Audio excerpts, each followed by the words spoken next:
Nu poți să crezi 10 copii doar cu raționament. Cu raționament și cu puteri fizice. Da. Îți trebuie și multă credință.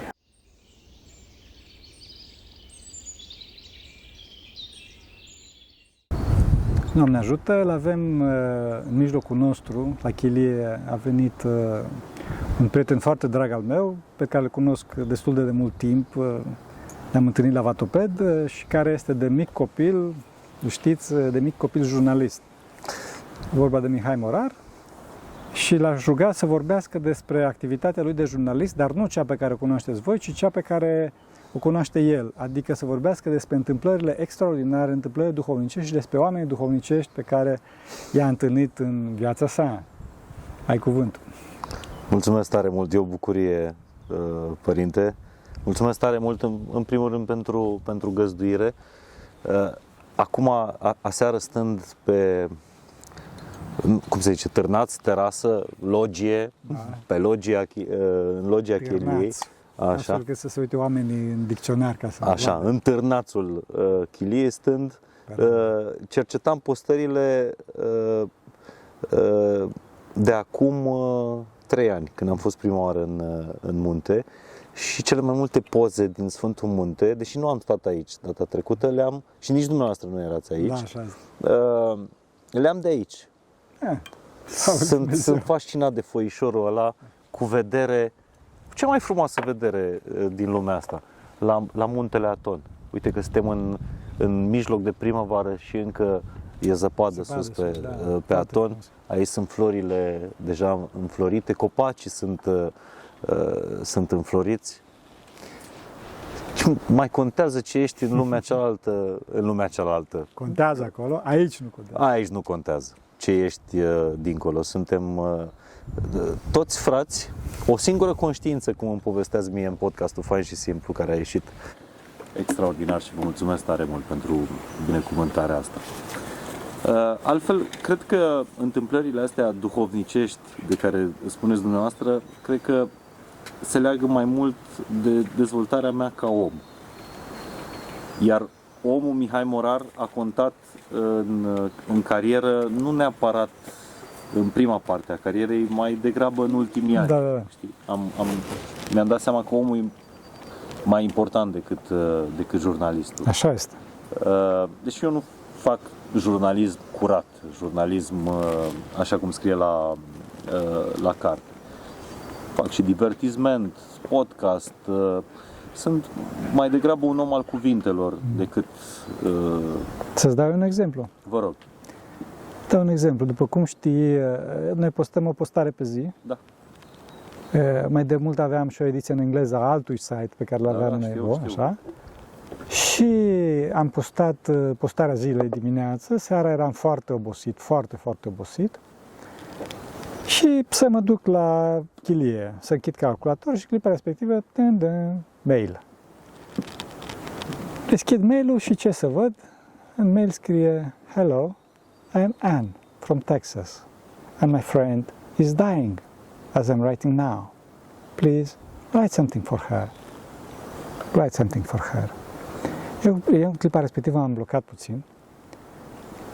Am zis, da, este vorba de o doamnă din Texas care are un muribund sau muribundă, în fapt era chiar o femeie, și eu trebuia să scriu ceva pentru femeia aceea care moare. Ce? În clipa respectivă am început să mă rog de o intensitate foarte mare. Ziceam: Doamne, nu mă lăsa, pentru că veșnicea muribundei în joc.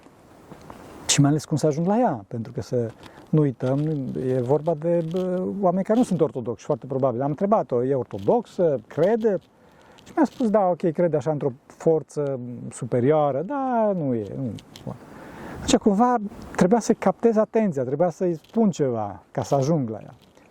Atunci m-am rugat la Dumnezeu și Maica Domnului mi-a descoperit. Mi-a adus aminte despre o carte celebră, după care se făcuse un film foarte celebru și după care o piesă foarte celebră.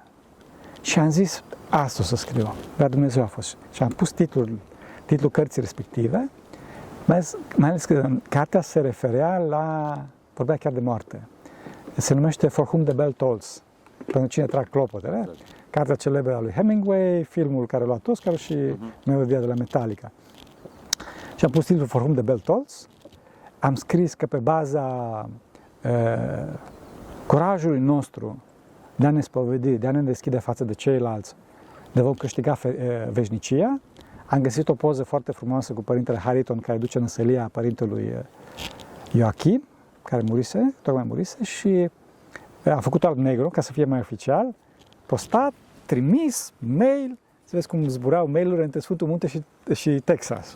Da. Și am trimis și am spus, keep me post, deci ține-mă postat. Și mi-a răspuns, she's peaceful now, she's okay now.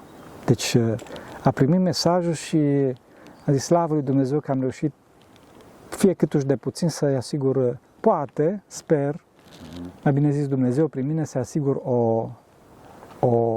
un loc mai bun în veșnicie. Da. S-a spovedit, mă rog, așa cum putea ea, bine, spovedanie, nu fie vorba de spovedanie, o deschidere, dacă vreți. Da, cred că până la urmă, cumva avem misiune apropiată. Da. Undeva se confundă, se întâlnesc cele două misiuni ale unui călugăr din Athos, ale unui om care face mass media în România sau oriunde în lumea asta. Și mi-am dat seama de lucrul ăsta în Athos.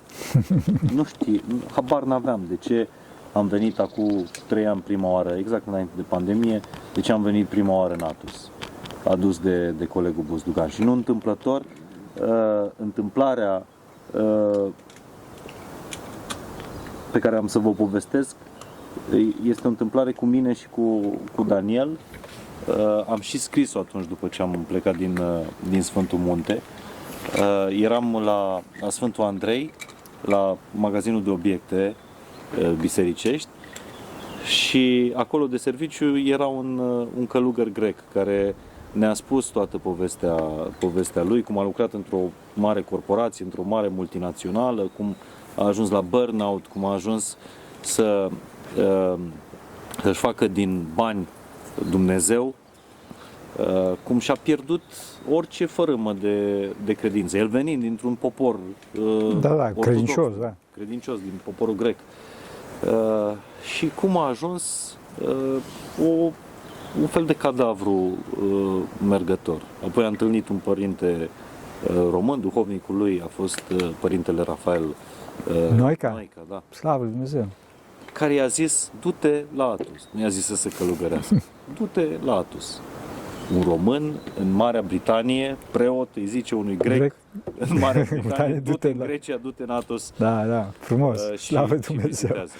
Și așa a ajuns părintele prima oară să viziteze, apoi s-a reîntors și apoi a rămas aici în Sfântul Munte și l-am întâlnit acolo în magazinul de obiecte bisericești. Noi căutam niște iconiste, niște brățărele, urma să plecăm spre familia noastră, spre casă, și am zis că lucrăm la radio în România. Facem matinal la radio în România. Se uita la noi, era așa ca imaginea asta unui bătrân înțelept din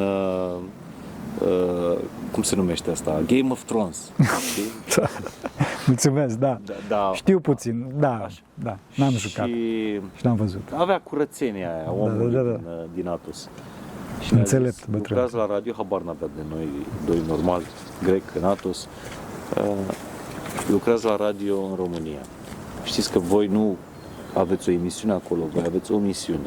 Și misiunea voastră este să speak the good. Da, exact. Adică să vorbiți binele. Par niște cuvinte, adică nu ne-a expus o teoremă, o filozofie. Ceva foarte, foarte simplu. Da. Și din lucrul ăsta foarte simplu ajungi pe continentul nostru, care se numește Radio Zoo, sau cum se numește continentul nostru, Buzdugan și Morar. Am prelucrat datele astea pe care ni le-a dat părintele de la Sfântul Andrei și am pus în tot ceea ce făceam, nu că n-am fi făcut bine și până atunci, dar era mult mai amestecată treaba, mult mai gri. Am pus asta în tot ceea ce am făcut înainte. Da. Foarte important, pentru că răul naște repulsie, răul este distorsiune, nu rezolvă. Ca și cum eu ți-aș spune, măi, vezi, nu te duci aici în jos că e rău. Asta o știi și tu. Și dincolo de asta, nu e soluția asta. Trebuie să spun soluția, iau pe acolo, că pe acolo e drumul. Înțelegi? Deci totdeauna binele ajută, binele rezolvă pe Asta nu înseamnă că nu mai avem o grămadă de păcate, că nu ne facem păcate chiar dimineața când facem emisiunea la radio, dar parcă după prima vizită în Athos, unde v-am întâlnit și pe dumneavoastră, da. Și am povestit în podcastul exact. meu ce mi-ați spus, Da. Parcă s-a schimbat, adică direcția, Da. drumul Da. s-a mai îngustat. Da. Așa este. Deci e vorba de un radio atonit sau o emisiune. Da, nu, dar și faptul că am renunțat am povestit asta în podcastul cu Părintele Pimen, după ce am venit în Athos, la 6 luni am renunțat la televiziune, am televiziune, dar nu știam de ce învârt de rotița aia ca un hamster, Da. și să învârte în continuare fără, hamsterul nu are o direcție. Da, așa este. El are doar... Se obosește inutil. Am pus stop televiziunii, am avut o pauză venită odată și cu pandemia, am avut timp, am avut spațiu de gândire, de auto-reflexie și așa s-a născut podcastul Fain și Simplu, de exemplu, care mi se pare că are o misiune. Da, are o misiune. Îi face pe oameni mai buni. Și asta contează. Cum spuneam, pe Dumnezeu îl interesează cantitatea de iubire. Faptul că spune însuși Dumnezeu că sufletul uman este mai de preț decât tot universul, asta de 93 de miliarde de ani lumină, cât știm, înseamnă că sufletul uman este mai iubitor, are o capacitate de iubire mai mare decât tot universul ăsta de 93 de miliarde de ani lumină. Și mi-am dat seama că rostul acestei meserii, toată lumea caută o audiență cât mai mare. Da, e important să se uite mai mulți oameni. Sigur, da. Depinde cu ce îi aduci. Așa este. Pe oamenii ăia mulți. Că am zis că s-a îngustat drumul, că drumul meu s-a îngustat. Asta nu e un downgrade. Da. Asta nu e o... Nu, este o focalizare, este și o eficientizare. Exact. Pentru că degeaba mergi pe autostradă cu 6 benzi în care ești una dintre mașinile alea, miile, zecile de mii de mașini care merg într-o direcție. Degeaba mergi pe autostradă, mai bine mergi pe o cărare. Adică o cărare te poate duce la ceva mai prețios decât o autostradă. Bineînțeles, și nu numai asta. E vorba de faptul că ce contează pentru oameni. Ce contează pentru oameni, înțelegi? Pentru că, desigur, e vorba de masă, dar dincolo de asta, senzația nu rezolvă pe om, nu rezolvă persoana, nu face persoana mai bună. Îi generează un pușeu de dopamină. Exact. Și după asta omul va fi un trist. Dar cred că noi trebuie să rezolvăm pe oameni. Noi trebuie să facem pe oameni mai buni. Hai să fim mai buni. Asta. Bine, îți mulțumesc tare mult. Sper să reveniți în Sfântul Munte. Și cred, atâta vreau să vă mai zic, cred că vine și odată cu vârsta. Eu am plinit anul trecut 40 de ani. Mulțumesc. Sunt deja bătrân, părinte. Dar nu în sensul de înțeles. Da. Ce să zic eu atunci? Da, mulțumesc.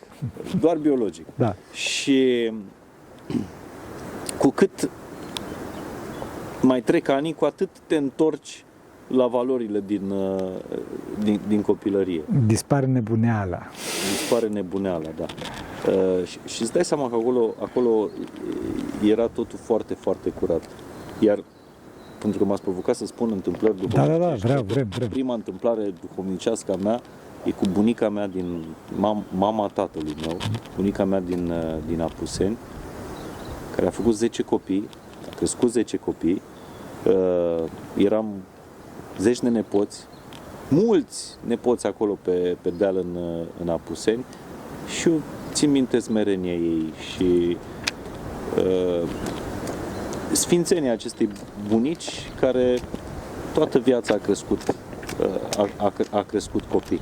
Nu poți să-i crești, adică nu poți să crești 10 copii doar Cu raționament. cu raționament și cu puteri fizice. Da. Îți trebuie și multă credință. Multă credință și multă sfințenie. Vezi? Deci, vestul, că au cărți de crescut copii și au, cum se spun, reguli de crescut Parenting. Parenting, bun, asta e cuvântul, parenting. Ok. Nu, e nevoie de exemplu personal. E nevoie de exemplu personal. Sigur, da, sunt bune și sfaturile. Întâi de toate este nevoie de persoană, de exemplu personal de sfințenie. Și asta vine prin jertfă. Bine. Și vezi, ce ți-a rămas ție de la bunica ta? Ți-a rămas personalitatea ei. Personalitatea ei și deci ceea ce schimbă în bine este persoana. E persoana bună. Persoană bună. Și vezi, din cauza asta, totdeauna când, și chiar îi rog pe oamenii de afaceri sau pe care se uită, adică pe cei care recrutează oameni, fraților, nu căutați oameni cu aptitudini, skilled. O să faceți o firmă cu aptitudini, skilled. Și nu este bine nici din punct de vedere gramatical. Căutați oameni buni. Căutați oameni buni ca să faceți o firmă bună. Înțelegeți? Este unul dintre cele mai prețioase sfaturi. Eu cred că nu am depășit timpurile în care să angajăm după CV. Da. Nici nu contează Da. CV-ul. E secundar, adică, da, sigur. Asta este. Până la bunătate și bunătatea vine de la Dumnezeu. Și slavă lui Dumnezeu că mai există încă neamul românesc ceva bunătate, adică în arealul ortodox. Asta. Mulțumim mult. Eu vă mulțumesc tare mult. Să te binecuvânteze Dumnezeu și doresc foarte mult să revii. Și tu și băieții să revină, așa cu mult drag îi așteptăm. Și să mai facem și alte podcasturi, sperând să schimbăm bine câte ceva. Așa să ne ajute Dumnezeu. Mulțumesc.